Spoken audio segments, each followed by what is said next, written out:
हरिओम. योगदास श्री जयगणेश जोशी यांनी केलेले आत्माराम या ग्रंथाचे हे निरूपण, अध्याय 4, ओवी क्रमांक 2. ते हे जाणरे श्रवण, करावे आध्यात्म निरूपण, मनन करिता समाधान, निज ध्यासे पावती. श्री समर्थ सांगतात की ते जे साधन मार्गाचे सर्वसार आहे ते म्हणजे श्रवण साधना. परंतु फक्त अध्यात्माच्या तत्वज्ञानाच्याच निरूपणाचे श्रवण करायचे आहे, म्हणजेच अन्य काहीही श्रवण करायचे नाही. कारण तसे करणे म्हणजे वेळेचा, ऊर्जेचा अपव्यय आहे. त्यामुळे आपल्या हाती काहीही लागणार नाही. कदाचित इतकेच होईल की आपण चुकीच्या मार्गाला यात्रा करू लागण्याची शक्यता निर्माण होईल. आपण अनेक जन्म भरकटू आणि संचित मागे लागून जन्म मरणाचे फेरे घेत राहू. साक्षात्कारित दार्शनिकाकडून म्हणजेच सद्गुरूकडूनच श्रवण करावे, नाहीतर स्वतःला साक्षात्कारित म्हणून जाहीर करणारे बरेच आहेत. साक्षात्कारित सद्गुरूंनी परिश्रमांनी लिहिलेली 4 पुस्तके असे दांभिक बाजारामधून गोळा करतात आणि त्याचा गोषवारा स्वतःचे प्रवचन म्हणून सांगतात. अशा प्रवचनांचा साधकांना काहीही उपयोग नाही. कारण असे बाजार गुरु साधकांच्या प्रश्नांचे समाधान करू शकत नाहीत. त्यांच्या प्रवचनात खोली नसते, उथळ पाण्याचा खळखळाट असतो. ते समारंभाचे शोभेचे साक्षात्कारित असतात.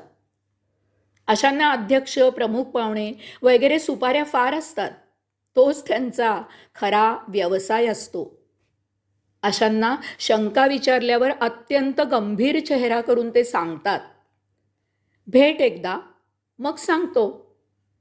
ते एकदा भेटणे कधीही होत नाही.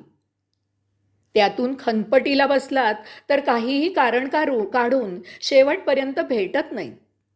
फारच गळ्याशी आले की आपण विचारलेल्या प्रश्नांपेक्षा त्यांना माहीत असलेल्या विषयाबद्दल असंबद्ध काही बाही बोलतात आणि तुम्हाला वाटेला लावतात. अशांना पुढे पुढे करण्याची आणि मिरवण्याची फारच सवय असते.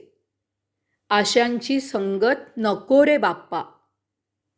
येथे श्री समर्थांना बहुधा अष्टावक्र मुनी आणि राजा जनक उदाहरण म्हणून अपेक्षित असावेत.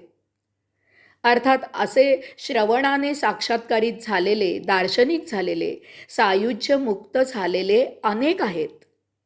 तथापि या बाबतीत अष्टावक्र मुनी आणि राजा जनक हे फार आदरणीय आणि पुराणे उदाहरण आहे. राजा जनकाला अष्टावक्र मुनींनी अध्यात्म ज्ञान सांगितले. ते अष्टावक्र गीता म्हणून प्रख्यात आहे. आपण योगदासांचे अष्टावक्र गीता पुस्तक वाचले आहे आणि त्यावरील प्रवचने CD ऐकल्या आहेत.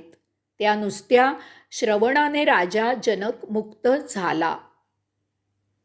आध्यात्मिक श्रवण कसे असावे त्याबद्दल श्री समर्थ येथे मार्गदर्शन करत आहेत. नुसते ऐकून इकडून तिकडे गेले वारे हे उपयोगाचे नाही. श्रवण राजा जनकासारखे असावे लागते. श्री समर्थ यासाठी येथे मार्गदर्शन करत आहेत. श्री समर्थ सांगतात की श्रवण केलेले मनन करावे. मन न म्हणजे मनाची लुडबुड न करू देता श्रवण केले पाहिजे. कारण आपले मन सदा बुद्धीकडून काही ना काही विचार करवून घेत असते. त्यासाठी ते त्यात स्मृतींचाही सहभाग करवून घेत असते. एक वेळ अव्याहत स्वतःशी बोलणारा वेडा परवडला. इतके आपले मन सतत आतल्या आत बोलत असते. मन अनेक वेळा झोपेतही बुद्धीला विचार करायला भाग पाडते. यामुळे आपण नीट झोपू शकत नाही. आपण त्या अर्धवट झोपेत बडबडतो. काही महाभाग झोपेत चालतातही. तसेच आपल्याला झोपेत स्वप्न पडते. यामुळे अर्थातच जेव्हा आपण अध्यात्मावर निरूपण श्रवण करत असतो तेव्हा आपण एकचित्त न झाल्यामुळे आपण काय ऐकत आहोत ते आपल्याला आकलन होत नाही. आपण देहाने असतो सद्गुरूसमोर, तथापि आपण मनाने आणि त्यामुळे बुद्धी स्मृतीने कुठेतरी भौतिकाच्या उपभोगांचे बेत आखत असतो. अशा या श्रवणाचा काय उपयोग? तथापि श्री समर्थ सांगतात की जर आपण श्रवण केलेले मननही केले तर ते आध्यात्मिक तत्वज्ञान बरोबर आपल्या अंतःकरणात उतरते. कारण त्यात मनही सामील झालेले असते. त्याच्या भौतिक उचापती पूर्णपणे थांबतात. तेथे आपण पूर्ण समाधानी होतो. कारण मनासह बुद्धी, स्मृती आणि विशेष म्हणजे अंतस इंद्रिये श्रवणात सहभागी झालेली असतात. आता आपल्याला निज ध्यास लागतो. निजधामी जाण्यासाठी आत्मारामाची ओढ लागते. कारण त्याच्याकडे मार्गस्थ व्हायची गुरुकिल्ली आपल्याला श्रवणामधील अध्यात्मात सापडलेली असते. हीच आपल्या अध्यात्माच्या यात्रेची सुरुवात असते. हेच त्याचे लक्षण असते. अशीच प्रगती होते आणि श्री समर्थ सांगतात की यथाकाळी आपण निजध्यासी होऊन साक्षात्कारित होतो, दार्शनिक होतो, सायुज्य मुक्त होतो. हरिओम.